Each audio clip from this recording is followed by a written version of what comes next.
ಧರ್ಮಸ್ಥಳದಲ್ಲಿ ಈಗಾಗಲೇ ಈ ಎಲ್ಲ ತನಿಖೆಗಳು ನಡೀತಾ ಇದ್ದಾರೆ. ಇನ್ನು ಸದನದ ಒಳಗೂ ಕೂಡ ಧರ್ಮಸ್ಥಳದ ವಿಚಾರ ದೊಡ್ಡ ಮಟ್ಟಿಗೆ ಚರ್ಚೆ ಆಯಿತು. ಪ್ರಮುಖವಾಗಿ ಬಿಜೆಪಿಗರು ಕೂಡ ಇದೇ ವಿಚಾರವನ್ನು ಮುಂದಿಟ್ಟು ಸರ್ಕಾರದಿಂದ ಉತ್ತರವನ್ನು ಬಯಸ್ತಾ ಇದ್ದಾರೆ. SIT ಈಗಾಗಲೇ ನಿರ್ಮಾಣ ಮಾಡಲಾಗಿದೆ, SITನ ರಚನೆ ಮಾಡಲಾಗಿದೆ. SIT ತನಿಖೆ ನಡೀತಾ ಇರುವಂತಹ ಸಂದರ್ಭದಲ್ಲಿ ಮಧ್ಯಂತರ ವರದಿಯನ್ನಾದರೂ ಕೊಡಿ ಅಂತ ಬಿಜೆಪಿ ಕೇಳ್ತಾ ಇದೆ. ಇದೇ ವಿಚಾರವಾಗಿ ಎಲ್ಲರಿಗೂ ಕೂಡ ಎಲ್ಲ ಪ್ರಶ್ನೆಗಳಿಗೂ ಕೂಡ ನಾಳೆ ಉತ್ತರಿಸ್ತೀನಿ ಅನ್ನುವಂಥ ಮಾತನ್ನ ಗೃಹ ಸಚಿವರು ಹೇಳ್ತಿದ್ದಾರೆ. ಹಾಗಾದ್ರೆ ಏನಾಯಿತು ಧರ್ಮಸ್ಥಳದ ವಿಚಾರ ನೋಡೋಣ ಬನ್ನಿ.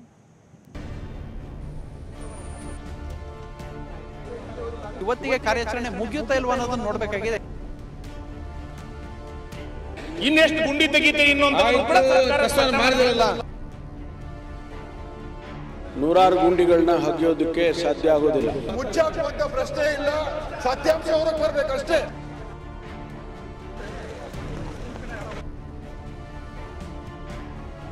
ಧರ್ಮಸ್ಥಳದಲ್ಲಿ 13ನೇ ದಿನದ SIT ಕಾರ್ಯಾಚರಣೆ ಅಂತ್ಯ. 13ನೇ ಪಾಯಿಂಟ್ನಲ್ಲಿ ಡ್ರೋನ್ನಲ್ಲಿ GPR ಬಳಸಿ ಶೋಧ. ಧರ್ಮಸ್ಥಳದಲ್ಲಿ ನೂರಾರು ಶವ ಹೂತಿಟ್ಟ ಪ್ರಕರಣದ ತನಿಖೆ ನಿರ್ಣಾಯಕ ಘಟ್ಟಕ್ಕೆ ಬಂದು ನಿಂತಿದೆ.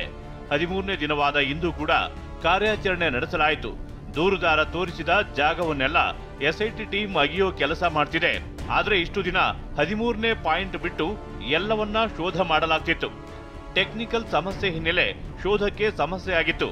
ಆದ್ರೆ ಇದೀಗ ಡ್ರೋನ್ ಮೂಲಕ GPR ಯಂತ್ರ ಬಳಸಿ 13ನೇ ಪಾಯಿಂಟ್ನಲ್ಲಿ ಶೋಧ ಮಾಡಲಾಯಿತು.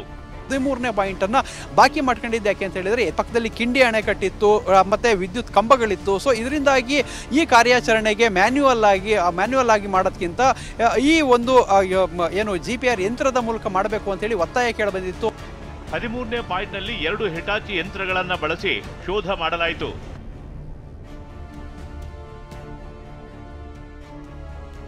ಸದನದಲ್ಲೂ ಸದ್ದು ಮಾಡಿದ ಧರ್ಮಸ್ಥಳದ ಶವ ಪ್ರಕರಣ.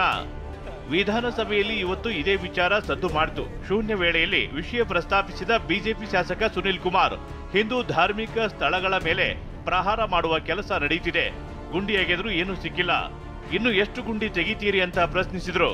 ತನಿಖೆಯ ನೆಪದಲ್ಲಿ ಹಿಂದೂ ಧಾರ್ಮಿಕ ಕ್ಷೇತ್ರಗಳನ್ನ ಅವಹೇಳನ ಮಾಡುವಂತ ಪ್ರಕ್ರಿಯೆಗಳು ನಿರಂತರವಾಗಿ ಕಳೆದ ಕೆಲವು ದಿನಗಳಿಂದ ನಡೀತಾನೆ ಬಂದಿದೆ.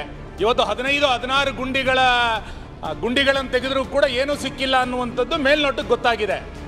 ಇನ್ಯಾರೋ ಬಂದು ಹೇಳ್ತಾರೆ ಎನ್ನುವ ಕಾರಣಕ್ಕೆ ಎಷ್ಟು ಗುಂಡಿಗಳನ್ನು ಕೂಡ ತೆಗಿಲಿಕ್ಕಾಗಲ್ಲ. ಸುನಿಲ್ ಕುಮಾರ್ ಪ್ರಶ್ನೆಗೆ ಉತ್ತರಿಸಿದ ಗೃಹ ಸಚಿವ ಪರಮೇಶ್ವರ್, ತನಿಖೆ ಆಗಲಿ ಉತ್ತರ ಸಿಗುತ್ತೆ ಅಂದ್ರು. ತನಿಖೆ ಪೂರ್ಣ ಆಗಬೇಕು, ಅದಕ್ಕೂ ಒಂದು ಕಾಲಮಿತಿನೂ ಕೂಡ ಇರುತ್ತೆ. ತನಿಖೆ ಅಂತ ಹೇಳಿದರೆ ಎಷ್ಟು ತಾವು ಹೇಳಿದಾಗೆ ನೂರಾರು ಗುಂಡಿಗಳನ್ನ ಹಗಿಯೋದಕ್ಕೆ ಸಾಧ್ಯ ಆಗೋದಿಲ್ಲ. ಆದರೆ ಒಂದು ಹಂತಕ್ಕೆ ತಲುಪಿದ ಮೇಲೆ ಖಂಡಿತವಾಗಿ SITನವರು ವರದಿಯನ್ನು ಕೊಡ್ತಾರೆ. ಅದರಿಂದ ವರದಿ ಬಂದ ನಂತರ ನಾನು ಇದಕ್ಕೆ ಉತ್ತರವನ್ನು ಕೊಡ್ತೇನೆ. ಇದೇ ವೇಳೆ ಮಾತನಾಡಿದ ಸಚಿವ ದಿನೇಶ್ ಗುಂಡೂರಾವ್, ನಾವು ಯಾರ ಪರ ಯಾರ ವಿರುದ್ಧವೂ ಇಲ್ಲ, ನಮಗೆ ಸತ್ಯಾಂಶ ಹೊರಬರಬೇಕು, ನಾವು ನ್ಯಾಯ ಸತ್ಯದ ಪರ ಇದ್ದೇವೆ ಅಂತಂದ್ರು. ನಾವು ಯಾರು ಮುಚ್ಚಾಕುವಂತ ಪ್ರಶ್ನೆ ಇಲ್ಲ, ಸತ್ಯಾಂಶ ಹೊರಗೆ ಬರ್ಬೇಕಷ್ಟೇ. ಅಷ್ಟೇ, ಸತ್ಯಾಂಶ ಹೊರಗೆ ಬರಬೇಕು. ನಾವು ಅವ್ರ ಪರ ಇವ್ರ ಪರ ಅಲ್ಲ, ನ್ಯಾಯದ ಪರ ಸತ್ಯದ ಪರ ಅಷ್ಟೇ ನಾವು. ಮತ್ತೊಂದೆಡೆ ಧರ್ಮಸ್ಥಳದಲ್ಲಿ ಶವ ಹೂತಿಟ್ಟ ಆರೋಪದಲ್ಲಿ ರಾಷ್ಟ್ರೀಯ ಮಾನವ ಹಕ್ಕುಗಳ ಆಯೋಗ ಎಂಟ್ರಿ ಕೊಟ್ಟಿದೆ. ಸುಮೋಟೋ ಕೇಸ್ ದಾಖಲಿಸಿಕೊಂಡು ಇಂಚಿಂಚು ಮಾಹಿತಿ ಕಲೆ ಹಾಕಲಾಗ್ತಿದೆ. SIT ಪೊಲೀಸ್ ಠಾಣೆ ಧರ್ಮಸ್ಥಳ ಠಾಣೆಗೆ ಭೇಟಿ ನೀಡಿ ಮಾಹಿತಿ ಸಂಗ್ರಹಿಸಿದ್ದಾರೆ. ಪೃಥ್ವಿರಾಜ್ ಜೊತೆ ಅಶೋಕ್, TV9 ಧರ್ಮಸ್ಥಳ.